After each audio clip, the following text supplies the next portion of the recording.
My first phasor ஹில்க்கு 9% move பண்ணிட்டு நான் moving option நான் வந்ததுக்கப்புறம் மூவிங் ஆப்ஷன் முன்னாலே 9% அச்சீவ் பண்ணியாச்சுல. ஸோ குட் போனஸ் பார்ப்பீங்களே, என் போனஸ் பார்த்து போனஸ் இன்கம் பார்த்து அதுக்கப்புறம் வந்து ஃபேமிலிலாம் கேட்கலாம். ஃபேமிலிக்குள்ளவங்க எல்லாம் வந்து சப்போர்ட் பண்ணாங்க, ரொம்ப பார்த்தாங்க, என்னுடைய அச்சீவ்மெண்ட்டை பார்த்தாங்க. அண்ட் தென் ஸ்லோலி அவங்க எல்லாருமே ஜாயின் பண்ணாங்க பிஸ்னஸில். என்னோட ஃபேமிலியில் இல்லைன்னா என் ஃபேமிலி, எங்கள் அக்கா தங்கச்சி எல்லாம் கிடைச்சாங்க அவங்க எல்லாரும் சைன் பண்ணாங்க, அம்மா அப்பா எல்லாம் சைன் பண்ணாங்க. அதே மாதிரி என் ஹஸ்பண்ட் சைட்டும் மாமியார் மாமனார் அவங்க அக்கா தங்கச்சி எல்லாருமே சைன் பண்ணாங்க. இப்போ வரைக்கும் நினைச்சி இருக்காங்கன்னா அவங்க அக்கா தங்கச்சி அவங்க ஹஸ்பண்டும் இங்கே வரைக்கும் இப்போ வரைக்கும் அவங்க கூட பிஸ்னஸில் எங்கே இருக்காங்க சொன்னீங்கனால அவங்களுக்கு பார்த்துக்கலாம் பாருங்க.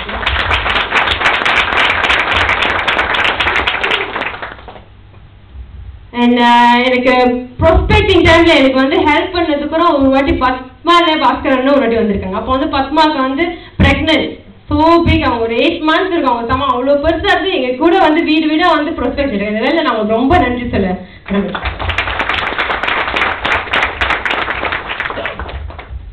மற்றபடி பார்க்க போனால் நான் அவ்வளோதான் என்னோட சக்ஸஸ் ஸ்டோரி. என்னென்ன ஒன்று இருக்குது சேலஞ்சஸ், அது நிறைய விஷயம் அவங்க ஷேர் பண்ணுவாங்க. நான் வந்து இதெல்லாம் செஞ்சுட்டே வந்து மூவிங் ஆப்ஷன் என் ஃபேமிலி எல்லாம் வந்ததுக்கப்புறம் பிஸ்னஸ் க்ரோ பண்ணிச்சு. க்ரோ பண்ணி நான் வந்து சிங்கிளாகவே 21% அச்சீவ் பண்ணேன். பிடபிள்யூடிசியில் பின் எடுத்தேன். ஸோ சிங்கிளாக இருந்து எடுத்து டெய்லி அச்சீவ் பண்ணி, பட் என்னென்னா சேலஞ்சஸ் இருக்கிறதுனால நான் சிங்கிளாகவும் செஞ்சேன். சேலஞ்சஸ் இருக்கிறதுனால I couldn't cope up. Of course எதுலேயுமே டவுன்ஃபால் இருக்கும்ல, யாருமே இங்கே வந்து பைஸ்கிள் ஓட்டிருக்கீங்களா கீழே விழுவாம இல்லை தானே? அந்த மாதிரி டவுன்ஃபால் இருக்கும்போது நான் விழுந்தேன் தான். சிலவு பிடிச்ச முடிச்சு நான் விழுந்தேன், நான் டிடி முடிக்கல. ஆனால் என்னன்னா நான் விட்டுட்டு போல, பிஸ்னஸை விட்டுட்டு போல. இது வரைக்கும் நினைச்சிருந்தனால இப்போ உங்க முன்னுக்கெல்லாம் நான் நின்று பேசிட்டு இருக்கேன். மற்றபடி சொன்னா ஓகே அவ்வளோதான். இந்த கதை என்ன சொல்லணும் அவ்வளோதான். நான் முடிச்சுட்டு வந்து சில்வர் பிடிச்சி முடிச்சு ஓகே நான் ரவுண்ட் கால் பண்ணிட்டு விதோட பிஸ்னஸ் செஞ்சுட்டு இருந்தேன், விதவுட் பே செஞ்சுட்டு இருந்து. தென் எங்களுக்கு கல்யாணம் பண்ணணும் சொன்னாங்க, கல்யாணம் பேசினா கல்யாணம் நடத்தணும். இவங்களுக்கு என்னன்னா வேலை வந்து ஜேபியில் தான் ட்ரான்ஸ்ஃபர், ஜேபியில் தான் கிடைக்குது, இங்கே இல்லை. ஸோ நம்ம கல்யாணம் பண்ணால் அங்கே போய் ஸ்டார்ட் பண்ணி ஆகணும். நம்ம பிஸ்னஸ் வந்து ஜேபிக்கு தான் போய் ஆகணும். பிகாஸ் ஜேபியில் வேலை இப்போதைக்கு ட்ரான்ஸ்ஃபர் பண்ணி வர முடியாதுன்னு சொல்லிட்டாங்க. ஸோ ஃபேமிலியில் வந்து எஸ்பெஷலி அவங்க ஹஸ்பண்ட் சைட் ஃபேமிலியில் வந்து அங்கேயே போயிட்டு ரெண்ட்டில் இருக்கிறதுக்கெல்லாம் வீடு வாங்கிடுங்க, ஸ்டே ஓன் இருந்துருங்கன்னு சொல்லிட்டு அங்கே நாங்கள் வீடு வாங்கிட்டோம். வீடு வாங்கினா so have to start business. அங்கே ஜேபியில் போய் நாங்கள் கல்யாணத்துக்கு அப்புறம் ஸ்டார்ட் பண்ண பிஸ்னஸ், அங்கே உள்ள லைஃப் ஸ்டைல் சேலஞ்சஸ் கோர்ஸ் பண்ணதெல்லாம் ஹஸ்பண்ட் ஷேர் பண்ணிக்கோங்க. ஸோ இதோட எனக்கு இவ்வளோ தூரம் எனக்கு இந்த எனக்கு கொடுத்த இந்த ஷேரிங்க்கு உங்கள் எல்லாத்துக்கும் நன்றி சொல்லிட்டு, எஸ்பெஷலி நான் மெயினாக வந்து ஒரு தேங்க்ஸ் சொல்ல போகிறேன் ஃபார் மை ஃபேமிலி ஆல்சோ. எங்கள் அம்மா அப்பாவுக்கு ஏன்னா என் மேலே பிலீஃப் வச்சு அந்த சிங்கிளாக இருந்து கூட என்னை விட்டு நம்பிக்கை வச்சு என்னை வெளியே போட்டதுக்கு அதுக்கு. அண்ட் மை ஹஸ்பண்ட் ஏன்னா அப்போலேருந்து இப்போ வரைக்கும் எனக்கு அவ்வளோ சப்போர்ட். நான் சிங்கிளாக இருந்தால் என் மேலே ட்ரஸ்ட் வச்சு, எவ்வளோ லேட்டாக வந்தாலும் நான் பிஸ்னஸ் முடிச்சு வந்தாலும் என் மேலே ட்ரஸ்ட் வச்சு. அண்ட் மை ஹஸ்பண்ட் ஃபேமிலி, மதர்லா ஃபாதர்லா, வரப்போகிற ஃபியூச்சர் டாட்டர்லா இப்படி வெளியே போயிட்டு இருக்கு. அப்படி எந்த ஒரு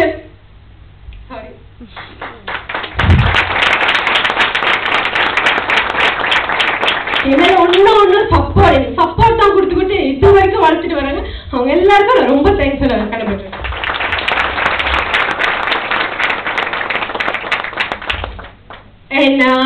டிஸ்ட்ரிபியூட்டர்ஸ் இது வரைக்கும் எங்க கூட இருந்து எங்க கூட இருந்து ஷேர் பண்ணிட்டு எங்களோட ஐ மீன் சேலஞ்சஸும் என்னவா இருந்து எங்க கூட வந்து இருந்துட்டு வராங்க எங்க டிஸ்ட்ரிபியூட்டர். என்னது ஜேபி டிஸ்ட்ரிபியூட்டர்ஸ் எவ்வளோ பேர் வர வேண்டியது, அவங்களுக்கு என்னென்ன சேலஞ்சஸ் இருந்தால் அவங்க வர முடியாமல் இன்னமும் சேலஞ்சஸ் நிறையா இருந்து எல்லாத்தையும் அரேஞ்ச் பண்ணி எங்க கூட ஜேபி டிஸ்ட்ரிபியூட்டர்ஸ் வந்திருக்காங்க. அவங்க எல்லாருக்குமே வாழ்த்துக்கள் பாருங்க. இது வரைக்கும் இப்போ வரைக்கும் எங்க கூட இருந்து எங்களுக்கு எவ்வளோ சப்போர்ட் பண்ணி எங்களுக்கு வந்து வளர்த்து விட்டுருவாரு. எங்களோட ஸ்பான்சர், எங்களோட அப்ளைன்ஸ் டைமண்ட் ஷான் சுமதி அக்கா, டைமண்ட் பத்மா பாஸ்கரன், வள்ளி அக்கா, உங்க தினேஷ் அக்கா, அண்ட் நம்மளோட டைமண்ட் மனு கலா அக்கா, செல்வி அக்கா ரொம்ப ரொம்ப நன்றி.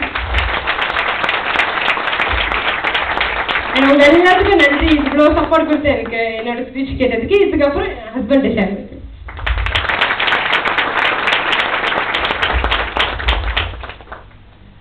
எல்லாருக்கும் வணக்கம். அன்பான மாலை. எங்களோட சக்ஸஸ் ஸ்டோரியை சொல்கிறதுக்கு எங்களுக்கு ஒரு சின்ன வாய்ப்பு கொடுத்துருக்காங்க. ஸோ நான் என்னை இன்ட்ரடியூஸ் பண்ணிக்கிறேன். என் பேர் சர்க்குணராஜ். இருந்தாலும் வாய்ப்பு கிடைக்கிறப்ப நன்றி சொல்லி ஆகணும். எங்களோட uplines coming up diamond Shanan Sumathi அக்காவுக்கு, and then coming up emerald Baskaran Padmavali அக்காவுக்கும், ஆக மொத்தத்தில் வள்ளி அக்கா கூட இருக்காங்க, அவங்களுக்கும் நன்றி. தினேஷ்,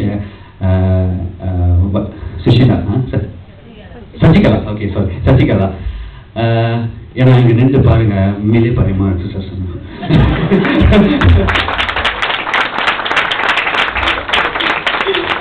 ஓகே, என்ன மறக்க முடியாது நம்மளோட டைமண்ட் அண்ணா அக்காவுக்கு முக்கியமா நன்றி சொல்லி ஆகணும். என்ன ரொம்ப ரொம்ப நன்றி. ஓகே, எல்லாம் ஸ்டார்ட் பண்றதுக்கு, என்னோட கதையை ஸ்டார்ட் பண்றதுக்கு வந்து ஒரு சின்ன குரல். உள்ளுவதெல்லாம் உயிர் உள்ளல், மற்றது தள்ளினும் தள்ளாமை நீர்த்து. இது இது ரொம்ப பேருக்கு மேபி தெரியுமான்ட்டு. ஸோ அதோட மீனிங் என்னன்னாக்க, நினைப்பதெல்லாம் உன் மனசுக்குள்ள என்னென்னலாம் நினைக்கிறியோ நினைப்பதெல்லாம் உயர்வாகவே நினை. அப்படி அந்த நினைச்சது நடக்காட்டியும் அந்த நினைக்கிறத விட்டுறாத அப்படின்னு நமக்கு திருவள்ளுவர் சொல்லிட்டு. ஓகே, ஸோ அது அவரோட கதை. இப்போ என்னோட கதை கேட்டிங்கனாக்கா, யூகே போனேன் அதெல்லாம் சொன்னாங்க ஒய்ஃபு. போயிட்டு என்னோட படிப்பு முழுமையாக முடிக்க முடியல. ஸோ முழுமையாக முடிக்க முடியலனாக்கா அதுக்கு பல காரணங்கள் இருக்கு. ஸோ அதெல்லாம் சொல்லணும்னா டைம் பத்தாது. ஸோ அப்படி இருக்கல நாங்கள் திரும்ப இங்கே மலேசியாவுக்கு வந்த பிறகு ஸோ என்ன வாய்ப்பு கிடைக்கும், எனக்கு நிறைய ட்ரீம்ஸ். அங்கே யூகேக்கு போய் படிக்கக்குள்ள இப்படி செய்யணும் அப்படி செய்யணும், இது வாங்கணும் அது வாங்கணும், இப்படிப்பட்ட காடி பாய்க்கணும் அப்படி சொல்லிட்டு நிறைய, அதாவது என்னோட என்னன்னு சொல்றது ட்ரீம்ஸ், கனவுகளை வளர்த்து கொண்டேன். ஸோ அந்த மாதிரி எதுவுமே நடக்கலன்னு இங்கே வந்த பிறகு நீங்கள் நம்ப மாட்டீங்க, ஏறக்குறைய 3 மாதம் வீட்டில் யார்கிட்டையும் பேச மாட்டேன் அவ்வளோதான். அது ஏன்னாக்க போயிட்டு வந்தால் தான் தெரியும். ஸோ அப்படி இருக்கக்குள்ள ஆனால் சும்மா சொல்லக்கூடாது, என்னோட பெற்றோர்களுக்கு இந்த வேலையில் நன்றி சொல்லி ஆகணும். அவங்க எவ்வளோ கஷ்டப்பட்டாலும் என்ன அவ்வளோ தூரம் அனுப்பி படிக்க வச்சதுக்கு. ஸோ அதுக்கு அது முடியாமல் சொல்லிட்டு ஸோ நான் டிஎன்பி யூனிவர்சிட்டி திராகர் நேஷனலில் அப்ளை பண்ணி ஸோ அங்கே ஒரு கோர்ஸ் எடுத்து மெயினாக யூனிவர்சிட்டி, அதாவது மெயினாக டிஎன்பியோட சிஸ்டம்ஸ் எப்படி அப்படின்னு சொல்லிட்டு படிக்க எனக்கு ஃபுல் ஸ்காலர்ஷிப் கொடுத்தாங்க. ஸோ ஃபுல் ஸ்காலர்ஷிப்னாக்க ஏறக்குறைய ஒரு 28,000 வெள்ளிக்கு ஸ்காலர்ஷிப் பண்ணி என்னை அங்கேயே படிக்க வச்சு என்னை என்ன பண்ணிட்டாங்கன்னா கடைசியாக சைன் ஒன்று வாங்கிட்டாங்க. 4 வருஷம் நீங்கள் தான் வேலை செஞ்சாகணும் அப்படின்னு சொல்லிட்டு. ஸோ அதனால ஓகேன்னு சொல்லி அப்போ சைன் பண்ணிடுச்சு. ஏன்னா சந்தோஷம் வருங்க, வேலை ஓகே படிச்சு முடிச்சோடனே வேலை இருக்குது அப்படின்னு சொல்லிட்டு சந்தோஷம். பட் ஆனால் அவ்வளோ தூரம் ஜொகூருக்கு அனுப்புவாங்கன்னு தெரியாது எனக்கு. ஸோ அப்போ அந்த வேலையில் படிச்சுக்கிட்டு இருக்க குழந்தை எனக்கு இந்த வாய்ப்பு கிடைச்சி என்னோட நண்பர் மூலியமாக அவங்க சொன்ன மாதிரி. ஸோ அந்த வாய்ப்பு நான் முழுமையாக பார்க்கலன்னு சொல்கிறத விட அந்த நன்மைகள்லாம் எனக்கு ரொம்ப பிடிச்சிருந்துச்சு. But commitment very very difficult. ஆமாங்களா இல்லைங்களா? அந்த கமிட்மெண்ட் அப்போ எனக்கு அவ்வளோ இல்லை. ஸோ அப்போ என்ன பண்ணிட்டேன், அழகாக நவுத்தி விட்டேன் உங்ககிட்ட. சரி நீ செய், நான் என்ன வேணாலும் சப்போர்ட் பண்ணுறேன் அப்படி சொல்லிட்டு ஓடிட்டேன் ஜேபிக்கு. சரிங்களா? ஸோ அப்படி ஜேபிக்கு போன பிறகும் பட் என்னன்னாக்க அந்த கனவு இருக்கிறவங்க கண்டிப்பா எம்ஏவோட நன்மைகளை பார்த்த பிறகு எங்கேயுமே ஓட முடியாது. ஆமாங்களா இல்லைங்களா? சுத்தி சுத்தி சுத்தி சுத்தி அங்கதான். ஏன்னா எவ்வளவுதான் உங்க வேலையில சம்பளம் கிடைச்சாலும் சரி, சில பேர் சம்பளத்துக்காக, சில பேர் சொந்த பிசினஸ் வச்சிருப்பீங்க. இது என்னோட இது கதையை தவிர்த்து சொந்த பிசினஸ் வச்சிருப்பீங்க, என்ன சொந்த முதலாளிகளாகவும் இருப்பீங்க, நிறைய சம்பாதிப்பீங்க. பட் ஏதோ ஒரு ஓரத்துல செஞ்சுக்கிட்டே தான் இருக்கணுமா இதை அப்படின்னு ஒரு தோணும். ஐயோ இவ்வளவு கஷ்டமா. ஆனா வெளியில சொல்ல மாட்டாங்க, வெளியில சொல்லவே மாட்டாங்க. ஏன்னா எனக்கு ஒரு பெரிய கஸ்டமர் இருக்காரு, மாமா ரெஸ்டாரண்ட். அவருக்கு நிறைய ரெஸ்டாரண்ட் இருக்கு ஜேபியில. அவர் நல்லா செஞ்சு நல்லா ஜாலியாக ஆடிக்கிட்டு போயிட்டு வேலையை செஞ்சுட்டு இருப்பாரு. நிறைய அதாவது 2-3 கடையில பார்த்துருக்கேன் அவர். ஸோ அவர்கிட்ட அந்த ப்ராடக்ட்டை பத்தி பேசக்குள்ள அப்ப நான் கேட்பேன், எப்படி நான் பிசினஸ் ஓடிட்டு இருக்கேன் அப்படின்னு. பட் தப்பி தவறி மட்டும் ரெஸ்டாரண்ட் திறந்துடாதீங்க அப்படின்னு தான் சொல்லுவாரு. அப்ப நீங்க மட்டும் திறந்து ஓடுறீங்கன்னு. ஆனா ஆக்சுவலி உங்க ஃப்ரெண்ட்ஸ் யாரு இருந்தா அவங்க உண்மையை தான் சொல்றாங்க. உங்க மேல பொறாமப்பட்டு நீங்க முன்னேறிவீங்களோ ரெஸ்டாரண்ட் திறக்காதீங்க அப்படின்னு சொல்ல மாட்டாங்க. உண்மையிலேயே அவங்க ரொம்ப ரொம்ப ரொம்ப கஷ்டப்படுவாங்க. ஓகே, ஸோ அடுத்தபடியா என்னோட அப்ப நான் டிஎன்பியில ஜேபிக்கு போன பிறகு சிங்கிளா இந்த வியாபாரத்தை நான் அங்க செஞ்சேன். இன்னைக்கு உங்களுக்கு எல்லாத்துக்கும் மோஸ்ட் ஆஃப் த பர்சன் உங்க எல்லாத்துக்கும் உங்க ஸ்பான்சர் அப்ளைன் எல்லாமே உங்க பக்கத்துல இருக்காங்களா இல்லையா? ஏறக்குறைய ஒரு நாள்ல போய் பாத்திரம், அதாவது ஒரு ஃபியூ மினிட்ஸ்ல போய் பாத்திரலாமா இல்லையா? பட் என்னோட அப்ளைன்ஸ் எல்லாம் கேரளா இருக்காங்க, என்னோட ஸ்பான்சரும் கேரளா இருக்காங்க. எனக்கு என்ன ஒண்ணுனாக்க நான் அப்ப அந்த சின்ன கமிட்மெண்ட் கொடுக்காதனால